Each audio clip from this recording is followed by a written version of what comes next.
Mdachi Buba Jammeh anatoka katika klabu ya Atletico de Benguela ya huko nchini Angola, anajiunga na Young Africans. Alikuwa anatajwa kama miongoni mwa wachezaji ambao wanakwenda kuongeza kitu kwenye kikosi cha Young Africans ambacho Yanga walikuwa hawana. Mpaka hivi sasa amekuwa ni mchezaji ambaye kwanza si chaguo la kwanza la mwalimu, lakini bado amekuwa haonekani kwenye matukio muhimu ya klabu. Pengine ni mapema mno kuweza kumzungumza, tumpe muda, au binafsi yako analizungumzaje hili swala? Buba Jammeh katika mechi alizocheza kwanza kwenye klabu ya Young Africans amecheza mechi 3 nisikosea. Na katika hizo mechi alizocheza mechi zote, mechi ya kwanza tu ndo alianza ile mechi ya FA ya CRDB ambayo alifunga mabao mawili. Lakini mechi zilizofuatia dhidi ya Kopko, lakini mechi zilizofuatia alitokea bench, kwa maana alianzia katika wachezaji wa akiba na akaweza kuingia. Kwa mechi hizo zote amefunga mabao mawili na assist moja. Kwa mchezaji kama mchezaji si wastani mbaya katika mechi alizocheza. Lakini bado watu wanatazama aina yake ya uchezaji na ambavyo huwa anaingia kwenye kikosi baada ya kupewa nafasi na mwalimu akaonyesha kitu kiwanjani. Staili yake ya uchezaji imekuwa ikitatiza namna ambavyo anacheza na kikosi ambavyo kinacheza. Ijapokuwa kuna namna ambavyo anajaribu, ukimtazama mchezaji ambaye anajaribu kuingia kwenye mfumo wa mwalimu, ipokuwa inaonekana imekuwa ngumu sana kwake.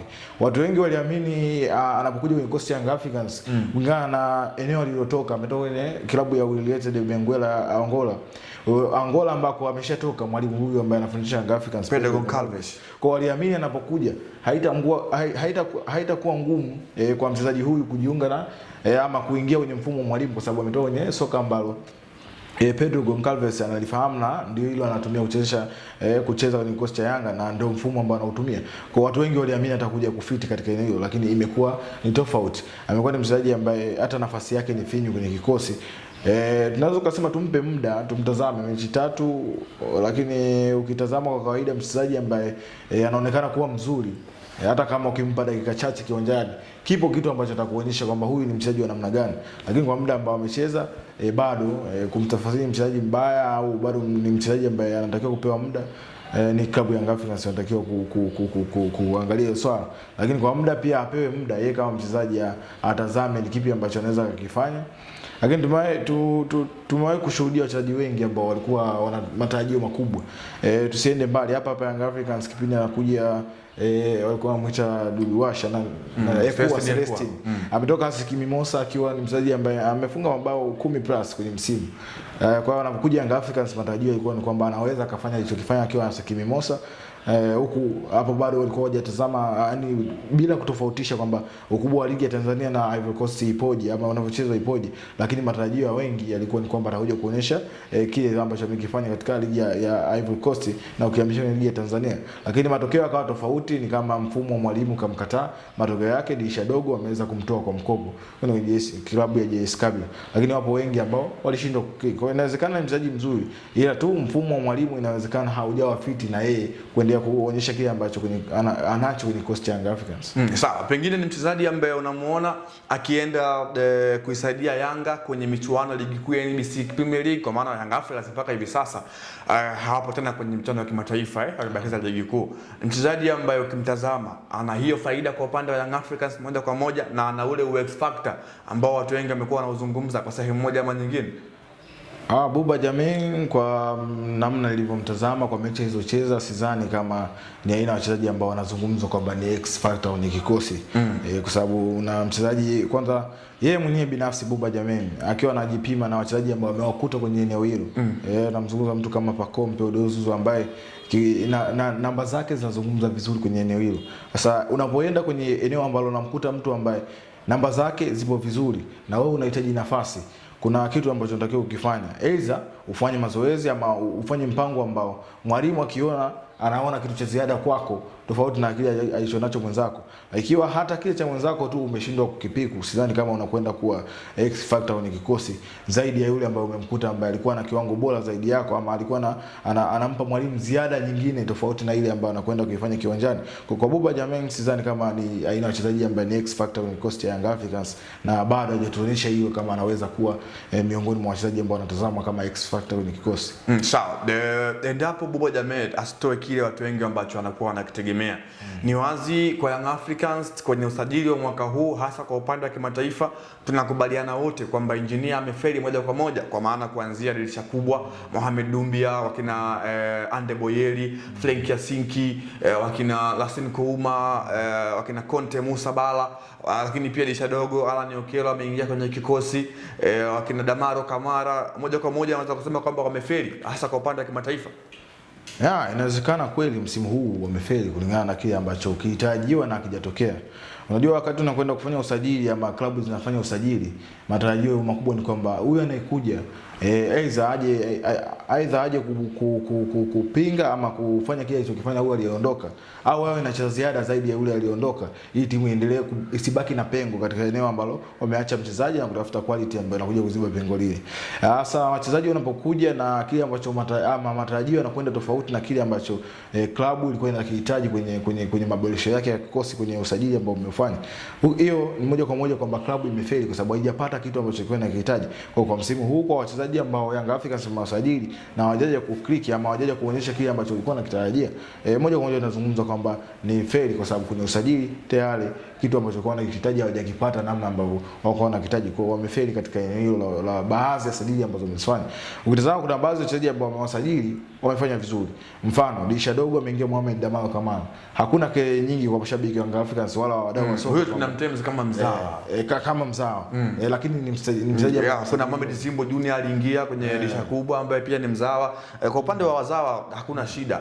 Kwa wale ambao ni wa kimataifa kumekuwa kuna shida nyingi sana, kwa maana wamekuwa hawana mwendelezo mzuri na kikosi cha Yanga. Pengine shida ni nini? Kwa maana Yanga walikuwa hawachukui wachezaji ambao wana level ya kiushindani kama Young Africans, wamechukua wachezaji ambao hawana hiyo level ya ushindani, ndio maana wanafeli. Au shida ni nini hasa kwa Young Africans kwenye engo ya usajili? Kwenye engo ya usajili, kwanza unatakiwa ujue kwamba timu inamuenda sokoni kutafuta mchezaji ama kutafuta kile kitu ambacho mwalimu amependekeza, kwa sababu timu inasajili kulingana na mwalimu alichokipendekeza. Kwa mwalimu anapopendekeza kwamba nahitaji mchezaji wa aina hii, wa kalba hii na hii, akiwa kiwanjani atanisaidia 1 2 3, na ndiye namhitaji kikosi changu ili kuweza kutumiza majukumu. Klabu inakwenda sokoni sasa kutazama ni mchezaji gani ambaye tunaweza kumpata, ama mchezaji ambaye kocha anamhitaji tunampata kwa gharama ipi.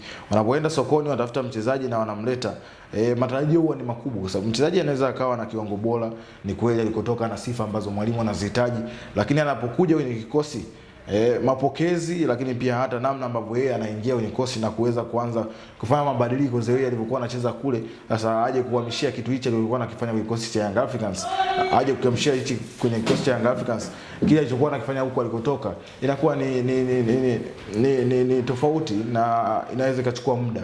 Tumewahi kushuhudia wachezaji ambao mfano Musa Bala Conte wakati anasajiliwa alikuwa ni mchezaji ambaye anaonekana anakuja kuleta kitu kwenye kikosi cha Young Africans, lakini baada ya kuingia akawa ni mchezaji ambaye hapati nafasi kwenye kikosi. Kuna baadhi ya mechi hajacheza kabisa, lakini nafasi yake ya kucheza ikawa ndogo kwenye kikosi. Hiyo ni nini?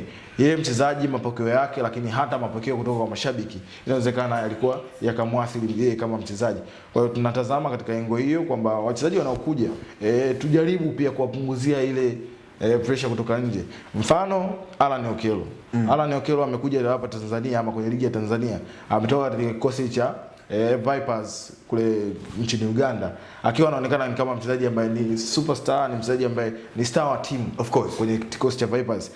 Lakini anapokuja kwenye kikosi cha Young Africans tayari kuna watu wameshajitengeneza, mzungumza mtu kama Pacome Zouzoua na mzungumza na wachezaji wengine wakubwa walio kwenye kikosi cha Young Africans. Kwa unapokuja kwenye kundi la namna hii unatakiwa kujua unakuja na style yako play ya namna gani ambayo itaenda kukutambulisha wewe kama peke yako, lakini pia itaenda kukufanya uingie kwenye mfumo wa kucheza timu kama timu. Yani kuna namna ambapo mchezaji akiwa anacheza as a team na kushirikiana na wenzake, lakini kuna wakati utahitajika kuonyesha kitu cha peke yako ambacho mwalimu atakayokuwa anavutiwa nacho, kwamba ndio wakati timu inacheza yenyewe kama yenyewe na kukliki katika mfumo, pindi ambapo nitahitaji mchezaji mmoja aweze kunionyesha kitu chake ama kitu chake binafsi na cha ziada ambacho kinaweza kikanisaidia mimi kupata matokeo, natakiwa nikipate. Kwa unapokuja kwenye kundi kama hili unatakiwa kutambua ni namna gani ambapo utakwenda kuingia na kufanya kazi yako. Kwa unapotambua hili na kuweza kulifanyia kazi, inakuwa ni rahisi kwa mchezaji kuweza kuzoea mazingira na kujua ni namna gani ambapo atajipangilia kama mchezaji kwenda kuingia kwenye mfumo wa mwalimu, lakini pia hata kujua namna ya kucheza na wenzake Lakini pia unapokubali pressure ya nje, pressure ya mashabiki kuingia kwamba ndio ni mchezaji mzuri, ni mchezaji mwenye quality, lakini sasa kuna wakati unatakiwa kupunguza ama kuachana na vitu kutoka nje, concentrate na kile ambacho kimekuleta kwenye klabu ya Young Africans ama kwenye klabu nyingine ambayo umesajiliwa, ili uweze kufanya vizuri na sio kutafuta kwanza ule kuaminiwa na mashabiki. Wachezaji wengi wamekuwa wakija katika engo hiyo.